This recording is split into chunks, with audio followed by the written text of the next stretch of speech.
السلام علیکم ناظرین، سپریم کورٹ نے فوجی عدالتوں میں سویلین کے ٹرائل کو کالعدم قرار دے دیا ہے۔ یہ فیصلہ سارے نظام کو مستحکم کرے گا۔ 9 اور 10 مئی کے ملزمان کے مقدمات اب فوجی عدالتوں میں نہیں ہو سکتے۔ اعتزاز احسن کے ریمارکس: عدالتی فیصلے سے ملک دشمن عناصر کے حوصلے بڑھیں گے۔ ملک کی دفاع کو داؤ پر لگانے والوں کا مقدمہ فوجی عدالتوں میں ہی چلنا چاہیے۔ نون لیگی رہنما عطا تارڑ کا بیان۔ اس کے علاوہ بلاول بھٹو کے نون لیگ پر طنز کے تیر: ہمیں تو غیر جمہوری قوتوں کو دکھانا تھا کہ جمہوری حکومت کیسے قائم کرتے ہیں، ہمیں تو عوام اور پارلیمان کا اعتماد بحال کرنا تھا۔ اور ناظرین، اس کے علاوہ ICC ورلڈ کپ میں افغانستان نے پہلی بار پاکستان کو شکست دے کر ایونٹ میں دوسری کامیابی حاصل کر لی۔ ناظرین، ان تمام خبروں کی تفصیلات آج آپ سے شیئر کریں گے۔ سپریم کورٹ کی طرف سے کل ایک اہم فیصلہ آیا ہے۔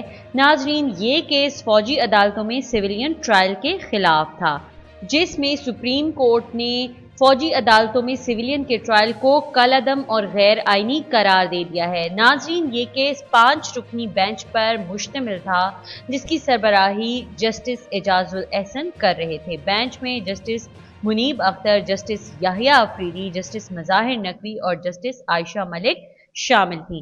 عدالت نے یہ قرار دیا ہے کہ اگر کسی شہری کا ملٹری عدالت میں ٹرائل شروع ہو گیا ہے تو وہ بھی کالعدم قرار دیا جاتا ہے۔ ناظرین، اس کے علاوہ 9 اور 10 مئی کے واقعات میں جن لوگوں کو گرفتار کیا گیا تھا، ان کا کیس بھی سپریم کورٹ نے عام فوجداری عدالتوں میں چلانے کا حکم دیا ہے۔ ناظرین، اس کیس پر سویلینز ٹرائل کے خلاف درخواست گزار اعتزاز احسن تھے۔ اس فیصلے پر ان کا کہنا تھا کہ یہ فیصلہ پاکستان کے سنہری حروف میں لکھا جائے گا۔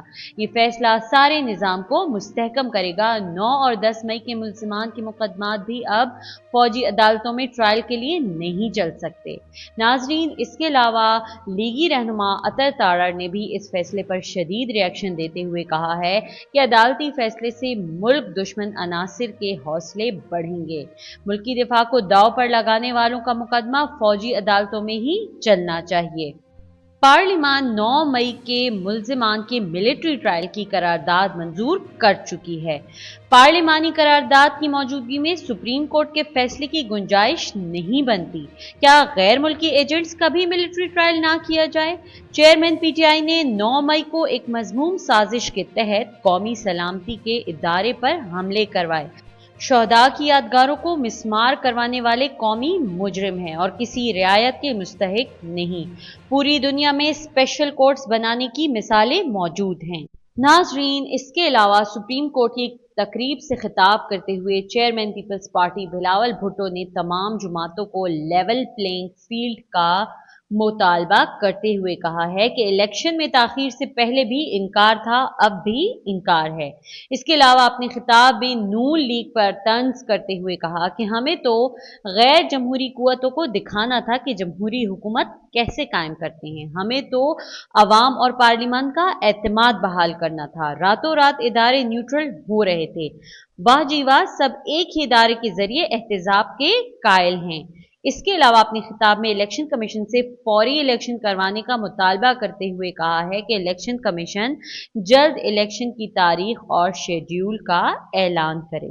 ناظرین، اس کے علاوہ ورلڈ کپ میں ہوا ہے ایک اور بڑا اپ سیٹ۔ افغانستان نے پہلی بار پاکستان کو ICC one day world cup میں شکست دے کر ایونٹ میں دوسری کامیابی حاصل کر لی۔